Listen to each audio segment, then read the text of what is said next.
Paix et grâce à tous. Nous vous saluons dans le nom précieux de notre Seigneur Jésus. Ça, c'est votre émission, les armes offensives et défensives. Et nous avons un nouveau concept de l'émission dénommé le levain des pharisiens. Alors, frères et sœurs bien-aimés, il faut comprendre que Jésus, dans les Écritures, quand il prêchait, quand il enseignait ses disciples, et un jour, il a dit, faites attention au levain du pharisien. Alors, cette émission a pour vocation, a pour but de faire voir au peuple de Dieu le levain du pharisien, c'est-à-dire le mauvais enseignement, tout ce qui se prêche parmi les religieux ici, sur cette terre des hommes. Nous aurons le soin de pouvoir rentrer dans tous ces enseignements-là pour vous faire découvrir la fausseté qui est cachée, que nous appelons le levain du pharisien. Alors il faut comprendre que quand le pharisien prêchait ou quand ils enseignaient, Jésus dit « Malheur à vous, docteurs de la loi, parce que vous enlevez la clé du royaume, vous ne pouvez pas vous-même rentrer et vous empêchez les autres à rentrer. » Donc quand un pharisien prêche, quand il enseigne, il est en train d'enlever la clé. Or, la clé, c'est l'explication de la parole. Alors, aujourd'hui, nous avons un grand sujet que nous avons eu le temps d'annoncer sur l'ange imaginaire de l'église de Laodicée. Alors, tenez-nous très bien. Je le répète, je le réitère.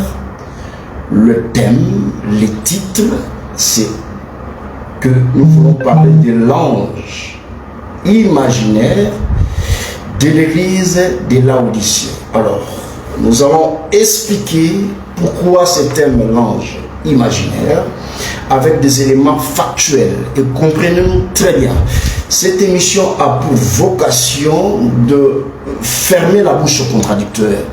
Alors, cette émission a pour vocation de faire voir au peuple de Dieu ce qu'on appelle livrer. Voilà. Alors vous ne pouvez pas comprendre livrer si vous n'avez pas encore vu les blés. Alors cette émission n'a pas pour vocation de contredire un prédicateur qui ne maîtrise ni les ABC de l'évangile, ni les langages doctrinal. Non, cette émission n'a pas pour vocation de faire des choses comme ça. Cette émission a pour vocation de donner les armes au peuple de Dieu afin de renverser la fausseté. Donc nous ne passons pas ici devant vous pour chercher le buzz. On n'a pas ce temps-là. Alors tenez-nous très bien. Nous commençons à aborder ces sujets. Nous disons quoi? Nous parlons sur l'ange de l'église de Laodicée. Alors, qui a prêché cela? Je suis ici, tenez-moi très bien. Ça, ce sont des brochures, des enseignements mis par écrit par un homme américain appelé prophète par ses adeptes. Alors aujourd'hui nous aurons le soin de démolir, de détruire cet enseignement et par la petite grâce parce que l'heure est très grave.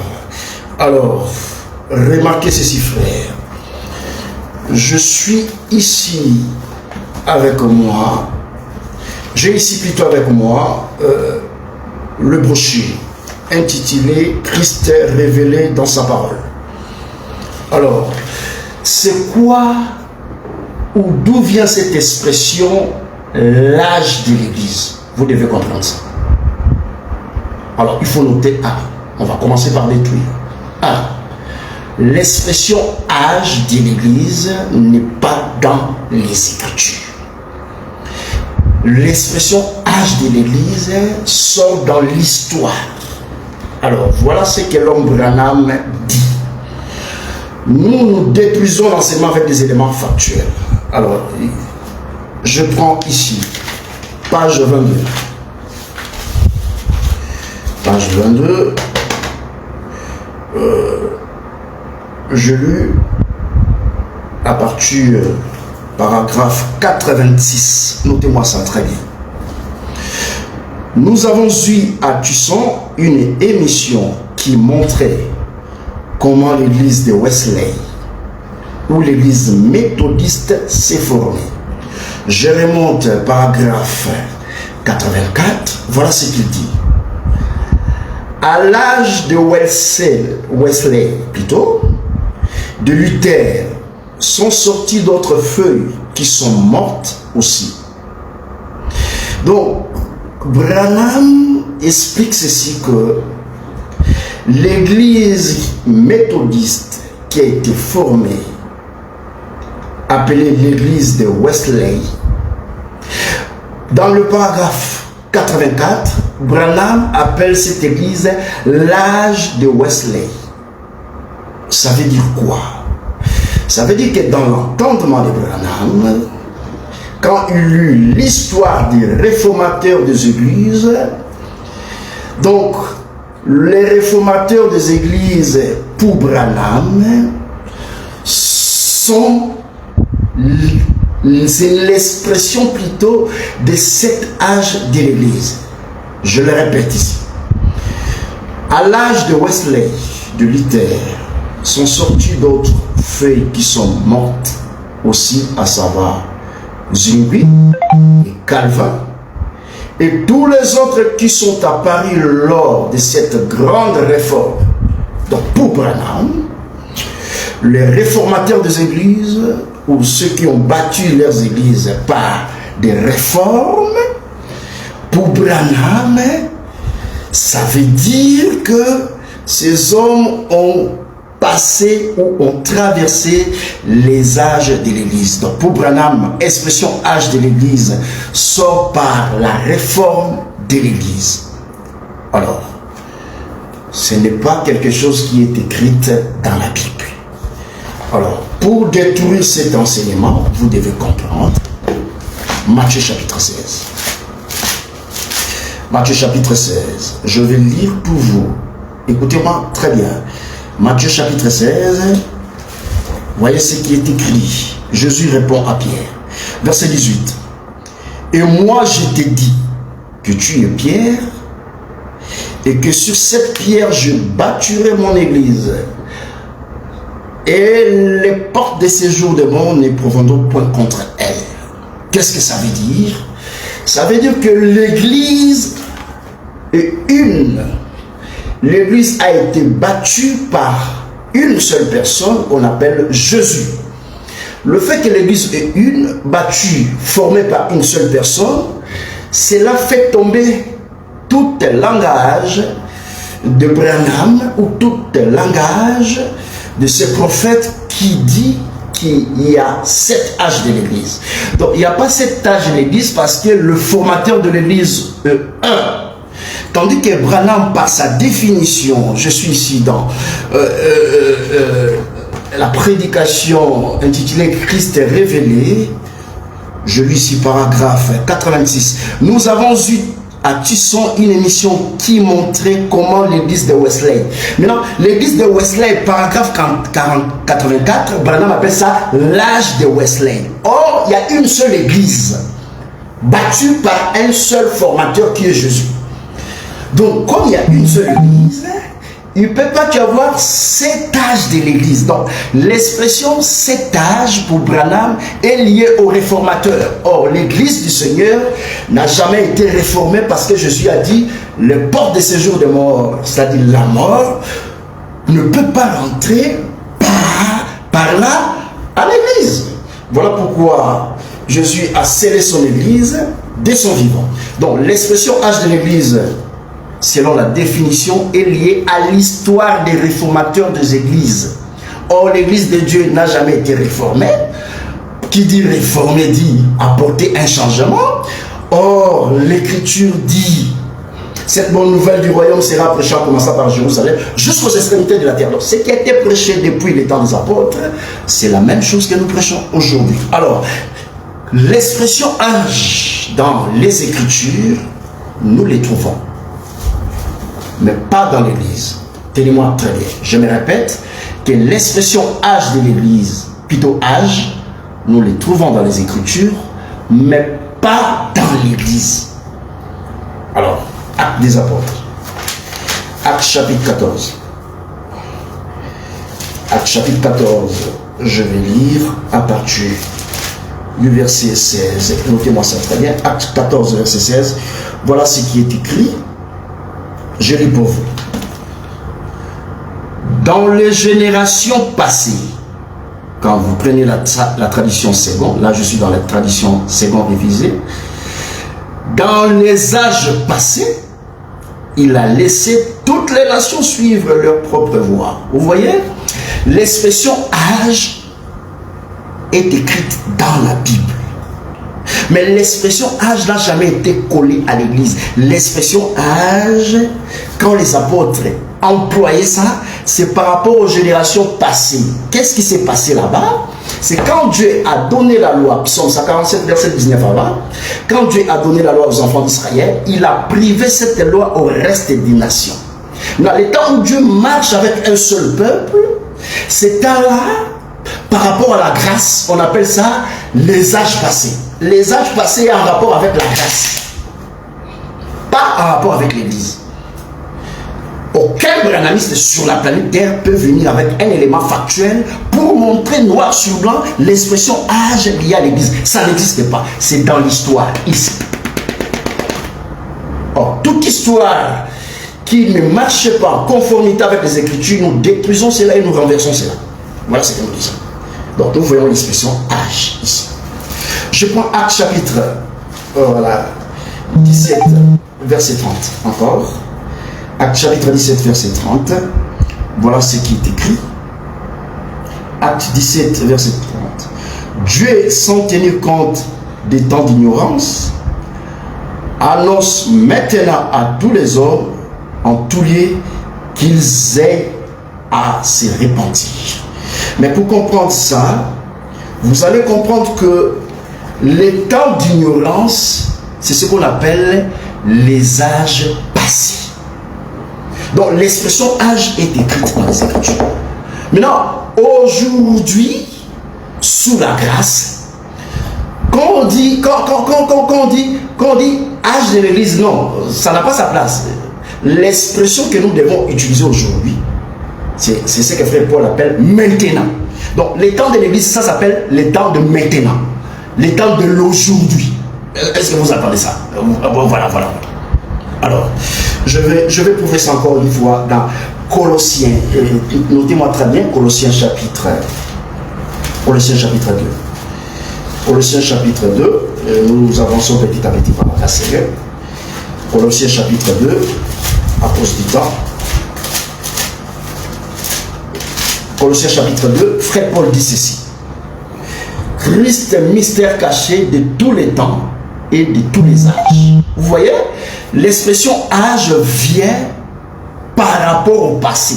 Donc, tous les temps, depuis Adam, jusqu'à la venue du Seigneur Jésus, c'est-à-dire quand Christ est venu sur la terre, les choses étaient toujours cachées, mais lui il est venu pour dévoiler les choses. Voilà pourquoi dans Matthieu il dit, j'ouvrirai ma bouche en parabole pour annoncer les choses cachées depuis la création du monde. Maintenant, quand l'Écriture dit Christ est le mystère caché de tous les temps, voilà, de tous les âges là, c'est pas en rapport avec l'Église. Parce que dans l'Église, frère Paul dit, je vous ai annoncé tous les conseils de Dieu, rien caché, sans rien cacher. Donc, dans l'Église, il n'y a pas l'expression âge. L'expression âge est en rapport avec la loi, les temps où Dieu a marché avec un seul peuple. On appelle ça les âges passés. En d'autres termes, pour les nations, on appelle ça les temps d'ignorance. Maintenant, l'expression pour nous aujourd'hui, quand on dit la marche de l'Église a pour l'expression ce qu'on appelle maintenant, l'aujourd'hui. C'est ce que vous devez comprendre. Donc ça, c'était pour démontrer que l'expression âge de l'Église n'est pas biblique.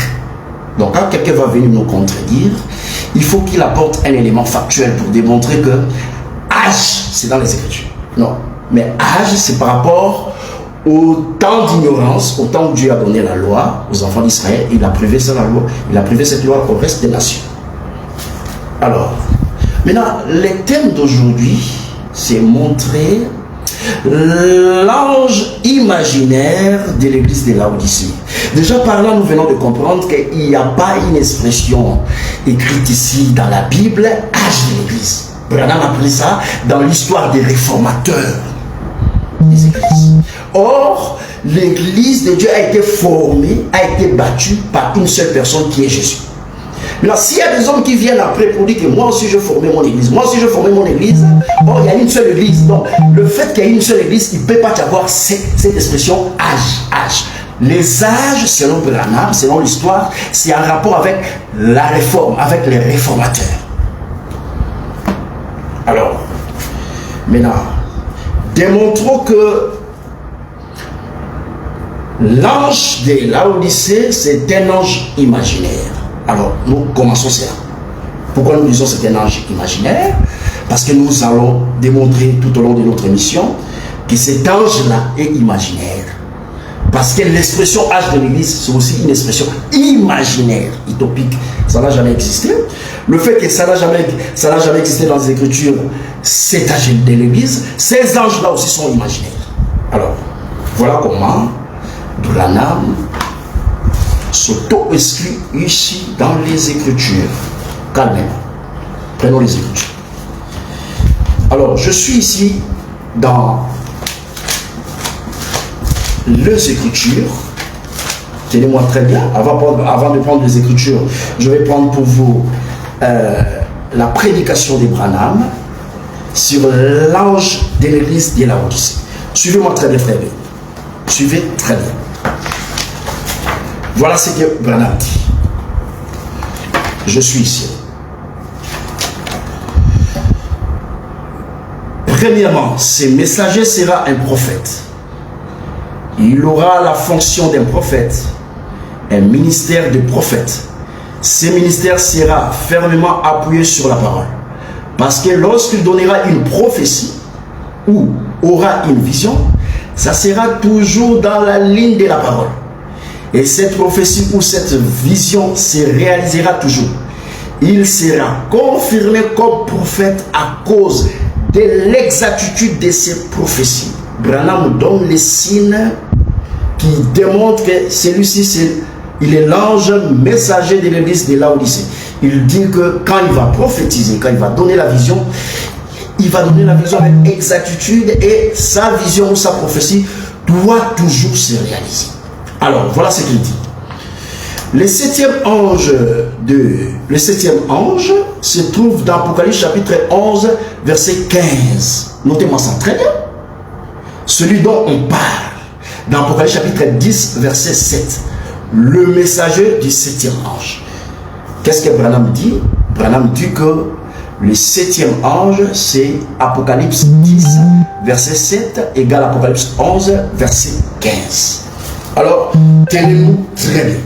Je vais prendre ici avec moi cette brochure, voilà, de Laodicée, pour que vous compreniez ça bien. Page 9. Nous commençons par ici. Page 9, paragraphe 43. Nous croyons que l'église de Laodicée a commencé à 906 après Jésus.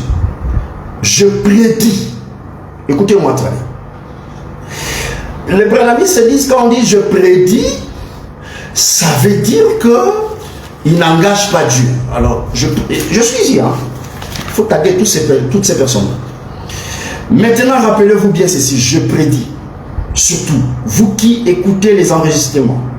Je ne dis pas que ça sera ainsi, mais je prédis qu'il se terminera vers 1977, que l'Église entrera complètement dans l'apostasie. Je poursuis ma lecture, mais je prédis cela d'après une vision qu'il m'a donnée et considérant les temps et la manière dont les choses évoluent. Branham ici dit que l'église de Laodicée va commencer en 906, tandis que il continue ses propos en disant que ça va se terminer en 1977. Or, quand il prédit comme ça la fin de Laodicée en 1977, Branham, l'écriture dit que, plutôt, dans sa brochure, il est né le 19, plutôt, le 6 avril 19 c'est-à-dire 1909.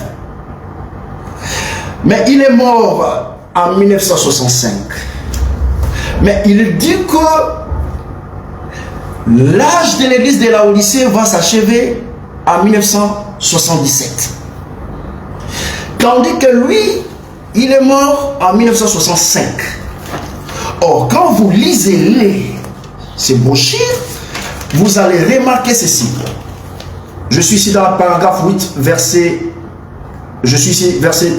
38. Ce soir, nous entrons dans ce dernier âge de l'église de Laodicée. Voilà ce qu'il dit de l'église de Laodicée. Je poursuis. L'église de Laodicée. Il sera exactement les 6 autres âges.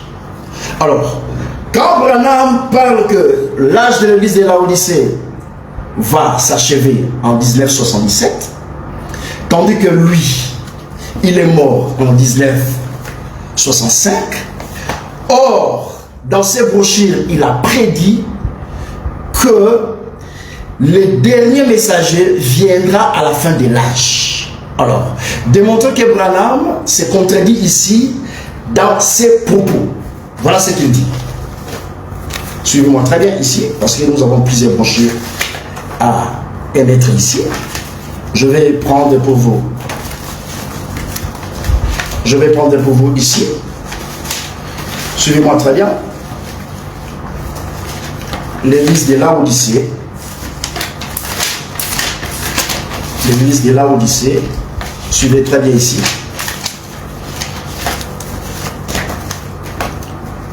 Nous sommes ici.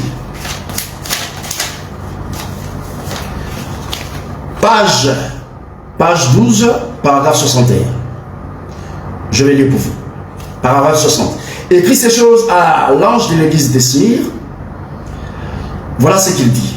Chaque message est adressé à l'ange à la fin de l'âge. Chaque message est adressé à l'ange à la fin de l'âge. Ça veut dire quoi pour Branham? Ça dit que le prophète de Laodicée doit venir à la fin de l'âge. Or, lui, il a prédit la fin de l'âge en 1977. Tandis qu'il est mort en 1965. C'est-à-dire qu'il est mort avant l'arrivée de l'ange. Voilà ce que nous disons. Donc, dans ses propos, il est en train de s'auto-exclure. Il a annoncé la fin de Laodicée en 1977, mais lui, il est mort en 1965.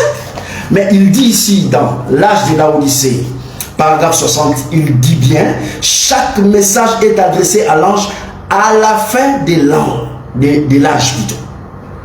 Et il confirme bien ici que cet ange viendra à la fin. Or, la fin de Laodicée est annoncée par lui-même que c'est en 1977. Alors, si un branhamiste veut nous contredire en disant que Branham a prédit, voilà ce que Branham dit, mais je prédis cela d'après une vision. Or, d'après une vision, quand nous lisons les Écritures, quand un prophète prédit, Ésaïe 44, Ésaïe 44, je vais les prendre. Et Ésaïe chapitre 44, verset 26. Voilà ce qui est écrit. Ésaïe 44, verset 26. Voilà. Il confirme la parole de son serviteur et il accomplit ce que prédisent ses envoyés. Pour montrer que Branham s'était faux envoyé, Ésaïe 44, verset 26. Il confirme, il c'est Dieu, la parole de son serviteur et il accomplit ce que prédisent ses envoyés. Les branhamistes, vous n'allez pas vous en sortir. Si vous dites que Branham a prédit, il n'a pas prophétisé, Dieu dit, son envoyé, quand il prédit, Dieu doit confirmer cela. Or, Branham est mort sans toutefois connaître, je vais vous démontrer, connaître l'ange de l'église de Laodicée. Je ne vais pas commenter, pas. Donc c'est pour dire que sa prédiction, elle est fausse. Dieu ne l'a pas envoyé, parce que Dieu dit dans Ésaïe 44, 26, il doit accomplir ce que ses envoyés ont annoncé comme prédiction.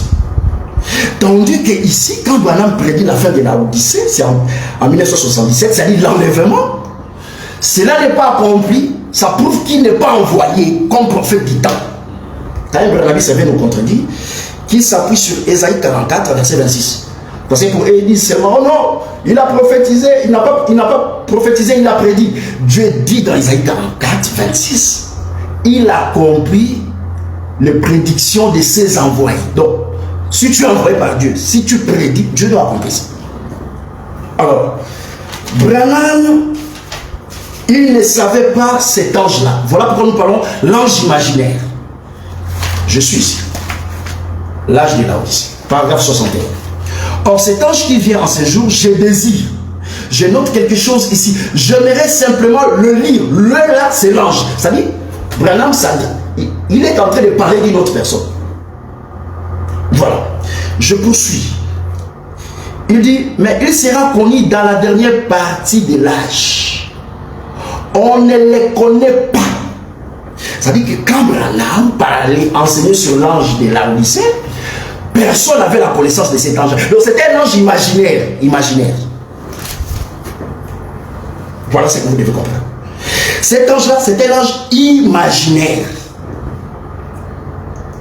Voilà. La preuve est ici dans la prédication de l'âge de l'église de la Odyssée, prêchée en 1965. Alors, Branham dit quoi? Je vais lire ces brochures sur le règne. Excusez-moi parce qu'il y en a plein ici. Je vais lire ici. Page 58. Page 58. Notez-moi ça table, page 58, paragraphe 241. Suivez très bien. Car par le message du 7e ange, les mystères, Branham dit au pluriel, le mystère de Dieu serait révélé. Toutes ces choses trinitaires, ces faux baptêmes et tout devait être manifesté. Donc pour Branham, l'ange de la Odyssée, qui est le 7e ange, quand il va apparaître, il dit les mystères de Dieu seraient révélés. Or, je prends la tradition que Branham utilisait, Apocalypse chapitre 10, verset 7. Voilà ce qui est écrit. Branham a menti ici. Il parle les mystères au pluriel. Et il explique ces mystères, c'est la divinité, c'est-à-dire détruire la fausseté sur la Trinité, prêcher le vrai baptême. Voilà. Donc pour lui, ce sont des mystères au pluriel. Tandis que dans Apocalypse chapitre 10, verset 7, voilà ce qui est écrit. 10, verset 7. Je vais lire pour vous. 10, verset 7.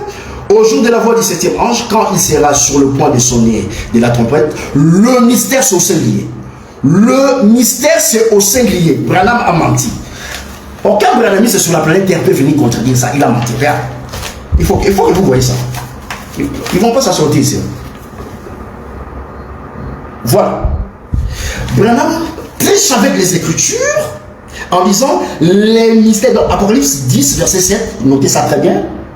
Branham dit c'est lui qui est l'ange de la Odyssée. Mais dans cet ange de la Odyssée a pour but de révéler les mystères au pluriel. C'est ce que Branham dit ici.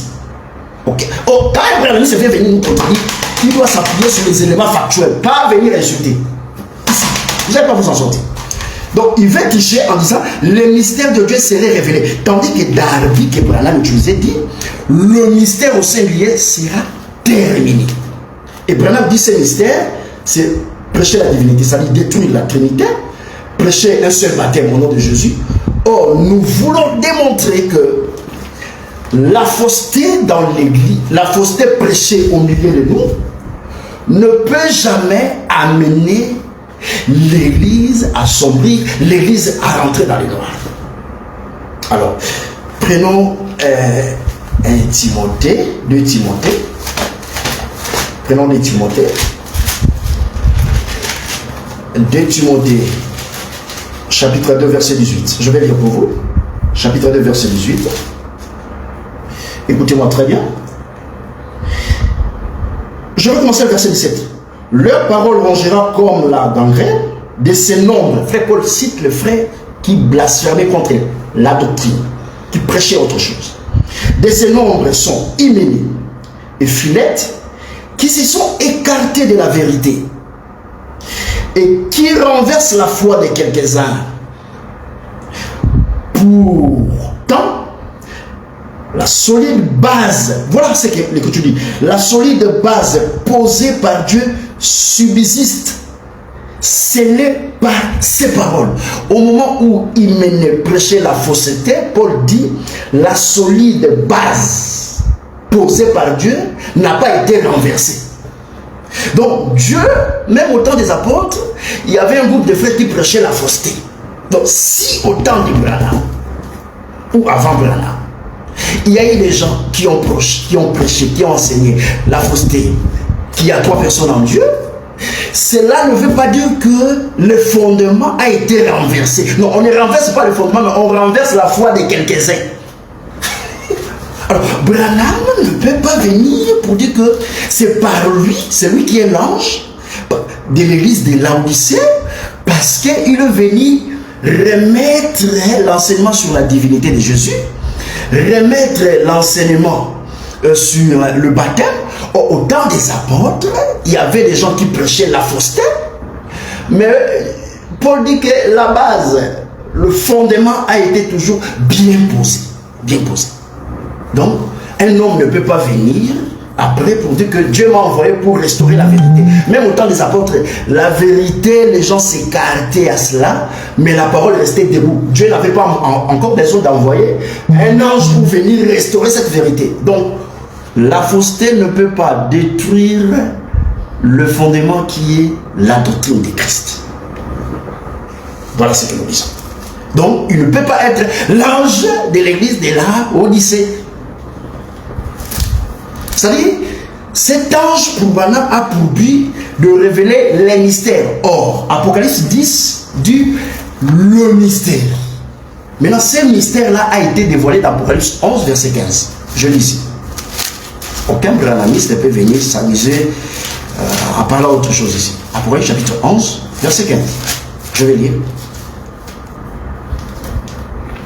Et le 7e ange sonna de la trompette. Il y a eu la prédication de la divinité. Non. Il sonna de la trompette.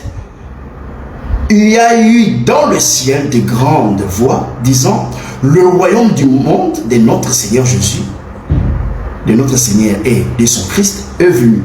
Il régnera au siècle des siècles. C'est-à-dire, quand le 7e ange sonne la trompette, c'est pour annoncer les règnes de Christ sur la terre. C'est pas pour prêcher sur la divinité. Donc Branham a menti. Ça, c'est un mensonge. Alors, le mystère est écrit au singulier. Lui, il vient mettre ce mystère au pluriel. Or, dans les Écritures, frère Paul a prêché même sur le singulier. Paul dit, il ne s'agissait pas de plusieurs postérités, mais d'une seule postérité.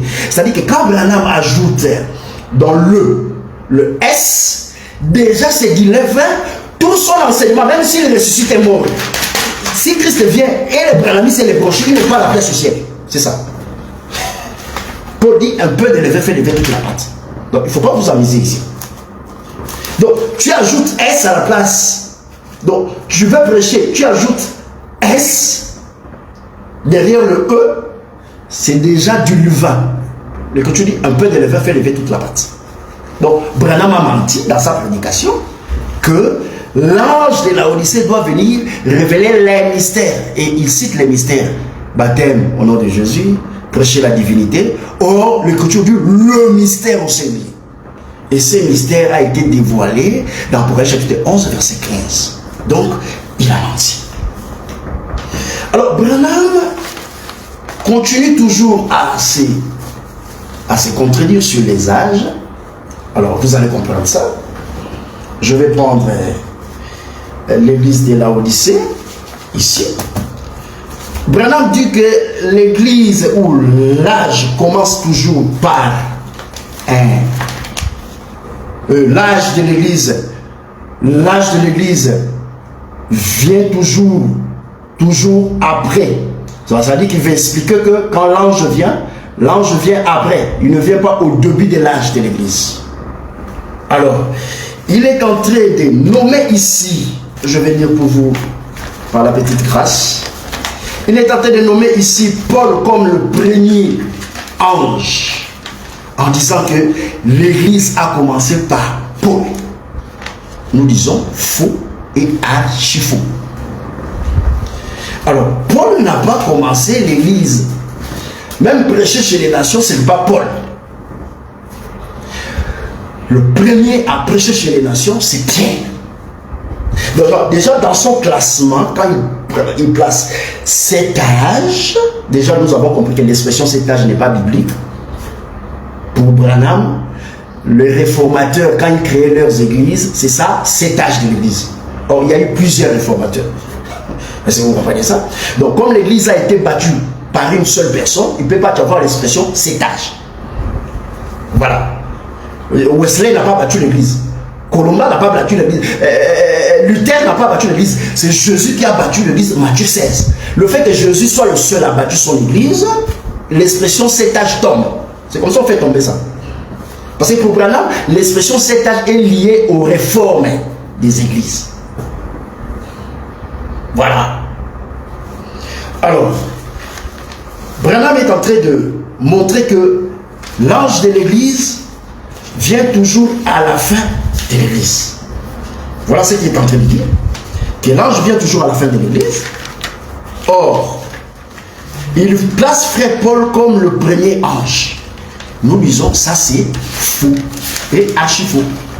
Paul n'a jamais posé les fondements comme le premier. Alors nous allons lire quelque chose ici avec vous pour gagner du temps. Je suis ici dans la prédication Les Soins du temps de la fin. Alors permettez-moi, je vais prendre quelque chose ici, page 12. Page 12. Page 12. Je vais lire pour vous. Excusez-nous parce qu'il y a beaucoup de brochures ici. Et nous aurons le soin de vous faire savoir les choses qui sont écrites ici. Parce que c'est très important que vous puissiez savoir ces choses, peuple de Dieu. Voilà.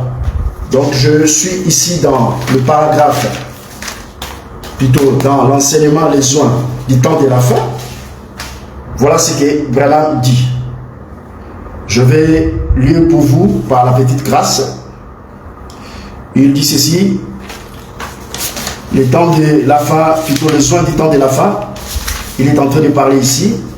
Maintenant, le soin du temps de la fin, c'est le sujet sur lequel je vais parler, ou les termes. Nous sommes maintenant à la fin de l'histoire du monde. Il ne servira à rien. Voilà. Il est en train d'expliquer les soins que Dieu a envoyés au temps de la fin. Et parmi les soins que Dieu a envoyés au temps de la fin, Branham est en train de se placer comme l'ange de Laodicée qui doit venir révéler les choses, rendre service à Dieu. Je suis dans la page 40, paragraphe 166. Voilà ce qu'il dit. Or, il annonce ce qu'il fera dans les derniers jours. Il a promis de nous envoyer un message, et c'est lui qui aurait la même identification. Voilà ce qu'il dit.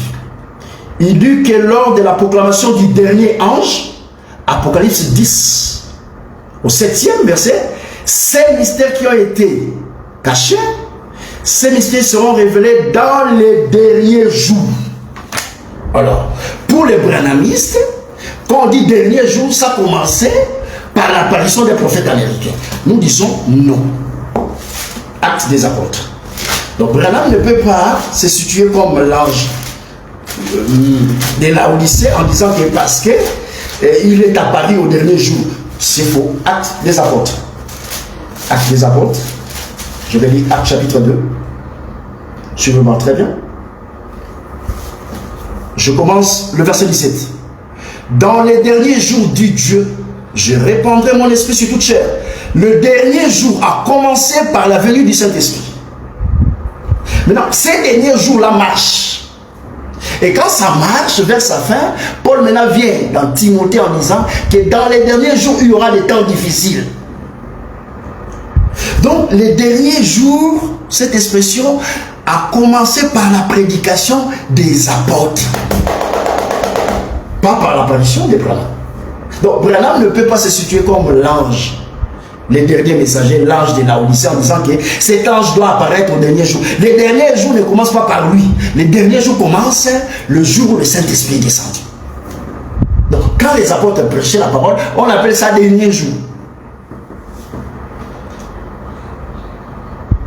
Est-ce que vous comprenez? Donc quand les apôtres prêchaient la parole, on appelle ça dernier jour. Les derniers jours ne commencent pas par là. Dans ces derniers jours-là, quand ça marche vers sa fin, c'est là où Paul dit qu'il y aura des temps difficiles. C'est ce que vous devez comprendre. Donc, dans ces temps difficiles-là, Paul n'a pas prédit la venue d'un prophète. Il a prédit seulement la venue des blasphémateurs. C'est-à-dire, dans les derniers jours, les hommes qui vont s'élever, frère Paul dit, les hommes seront égoïstes, blasphémateurs. Quand on dit blasphémer, ça veut dire contredire la parole. Donc, si Branham, il n'y a aucune promesse dans les derniers jours qu'un prophète doit venir pour rétablir les choses. Non. Dans les Écritures, dans les derniers jours, il faut qu'il y ait des blasphémateurs. Donc, si Branham dit qu'il est prophète, il rentre dans le lot des blasphémateurs. L'expression dernier jour, là-bas, vous n'allez jamais lire dans les Écritures qu'il y aura un prophète qui va venir pour rétablir les choses. Non, ce sont des blasphémateurs. Voilà. Donc, il est écarté. Jusqu'à présent, nous cherchons quel est cet ange-là. Nous ne le voyons pas. Lui-même, quand il prêchait, il ne connaissait pas cet ange-là. Il dit, je vais lire cet ange. Jusqu'à présent, personne ne le connaît. Et quand il dit que cet ange va venir annoncer le mystère au pluriel, nous disons faux, parce qu'il s'identifie à Apocalypse chapitre 10, verset 7. Dans Apocalypse 10, verset 7, le mystère, c'est au singulier. Le mystère n'a jamais été au pluriel là-bas. Alors, voilà tant de contradictions chez Branham quand il est en train de parler sur l'ange. Donc cet ange est imaginaire. Il n'y a pas un ange comme ça là, un messager comme ça là qui va venir. Non, voilà pourquoi, pour que vous compreniez, dans l'église, Jean voyait un homme qui marchait au milieu de cette chandelier. Cet homme était semblable au Fils de l'homme. Il n'y a qu'un seul homme qui marche au milieu de cette chandelier. Cet homme, il a commencé sa marche depuis la Pentecôte. Et il marche jusqu'à la fin. Voilà pourquoi il a dit, je serai avec vous jusqu'à la fin du temps. Là, donc, c'est Christ qui est dans l'église comme l'ange au travers des Éphésiens 4 et 11. Il n'y a pas un individu comme ça là. Non. Il n'a pas annoncé qu'il y aura un prophète comme ça qui va venir. Il va venir faire quoi? Voilà la question que nous avons posée. Parce que si la fausseté peut détruire les fondements, ça devait être possible au temps des apôtres. Mais Branham a dit qu'il est venu pour restaurer l'enseignement sur la divinité et sur les baptêmes. Au temps des apôtres, il y avait un groupe de frères qui prêchaient que la résurrection de mort a déjà eu lieu. Malgré ces choses-là, le fondement de Dieu était resté solide. Ça dit, Dieu n'avait pas besoin d'envoyer quelqu'un pour venir restaurer ça. Non. Donc, cet ange imaginaire, pourquoi nous disons imaginaire? Parce que l'expression âge de l'Église n'est pas écrite ici. L'expression âge est liée aux âges passés. Et pour achever et terminer, nous avons publié ça, mais les gens sont têtus. Nous avons démontré que les critères qui a écarté Branham lui-même, c'est ici. Voilà. Les critères qui a écarté Branham lui-même, c'est ici. Je réitère ça pour vous. Il dit ceci dans la prédication sur le messager. Voilà ce qu'il dit. Il dit clairement ici que premièrement, ce messager sera un prophète. Il aura la fonction d'un prophète, un ministère d'un prophète. Une vision sera réalisée toujours. C'est-à-dire quand il prend une vision, ça sera réalisé toujours. Donc ça dit qu'il ne peut pas, sa vision ne peut pas rater. Tandis que Branham a prédit, d'après la vision, que la fin de Laodicée, c'est 1977. Or, parmi les critères qu'il a établis, pour reconnaître qu'il est vrai, qu'il est le messager du dernier temps, quand il prend une vision, ou il prédit d'après une vision, ça ne peut pas rater. Or, sa vision est partie dans les liens. Donc, Branham n'a jamais été ni l'ange, ni le messager de l'heure, ni le messager des derniers jours, parce que les derniers jours a commencé à partir de la chambre haute, le jour où le Saint-Esprit est descendu. Ici, Branham ne connaissait pas le prophète dont il lui parlait au moment où il prêchait. Il dit personne ne le connaît. Et quand il dit personne ne le connaît, il dit je désire même voir, même lire ces prophètes-là. C'est-à-dire, il enseignait quelque chose qui était utopique, imaginaire, donc cet âge n'a jamais existé. Et il dit que Paul, c'est lui le premier messager. Or, Paul n'a jamais été le premier messager. C'est pas lui qui a posé les fondements. Je vais lire pour vous pour atterrir ici, 1 Corinthiens chapitre 3. Voilà ce qui est écrit. Verset, je lis pour vous. Verset 11. Car personne ne peut poser un autre fondement que celui qui a été posé. Celui qui a été posé, c'est pas Paul qui a posé. Celui qui a été posé, savoir Christ. C'est-à-dire que quand Paul prêchait, il a déjà trouvé un fondement. Or, l'église est battue sur le fondement qui est Christ. C'est-à-dire, il a déjà trouvé l'enseignement des apôtres. Voilà pourquoi, quand il est parti prêcher, 14 ans plus tard, il devait vérifier toujours. Parce que les fondements étaient là. Il vérifiait par rapport au fondement. Et quand Branham place Pierre comme le premier messager pour l'église, c'est un mensonge. Dans l'église, il n'y a pas un messager comme ça. Paul lui-même réunit ça. Paul dit, il a laissé les uns comme apôtres, docteurs, prophètes, évangélistes. Paul n'a jamais dit qu'il a laissé un messager dans l'église. Donc, les âges de l'église, ce sont des imaginations. C'est un enseignement posé sur base de faits historiques. Et quand nous prenons l'histoire, nous ramenons ça dans les Écritures, nous avons trouvé nulle part cette expression âge de l'église. Donc nous rejetons cela. Et nous démontrons que l'ange dont Branham parlait, même au moment où il prêchait, il ne savait pas, il s'agissait de qui. Et il donna des critères pour identifier cet ange en disant que quand il va venir, il va donner la prophétie. Il va donner une vision. Sa vision doit s'accomplir. Mais Branham vient, il prédit. Et quand il prédit, sa prédiction ne s'accomplit pas. C'est-à-dire qu'il s'est auto-exclu dans la fausseté. Donc vous voyez, quelqu'un est dans le faux, mais il se détruit encore dans le faux. L'auto-exclusion dans la fausseté. C'était un langage donné ça pour les branhamistes. Donc, qu'est-ce que vous devez retenir ce soir? Vous devez retenir l'auto-exclusion dans la fausseté. Donc, Branham s'est auto-exclu, mais dans la fausseté. Voilà. Il apporte un enseignement qui est faux, mais dans ce qui est faux, il se détruit encore lui-même. Donc, pour nous, vous devez garder à l'esprit qu'il y a une seule église, battue par Jésus, et ses fondements a été présenté par les apôtres comme enseignement. Le fait qu'il y a une seule église, il n'y a pas cet âge. Parce que l'expression cet âge, pour Branham, est liée aux réformateurs, les gens qui ont battu leurs églises. Or, je démontrais ici que Branham a appelé l'âge de Wesley, et il a démontré que cet âge-là, c'était quand l'église a été formée. Donc pour Branham, quand on dit l'âge, c'est par rapport à la formation de l'église des réformateurs. Or, l'église a été battue une seule fois, a été fondée une seule fois par l'enseignement des apôtres. Donc cette expression n'est pas d'actualité, n'a pas sa place dans les Écritures. Qu'un branhamiste, c'est quand il vient, qui nous explique les expressions âge de l'église pour son fondement ou dans les Écritures. S'il n'y a pas, ce sont des raisonnements. Que Dieu vous bénisse.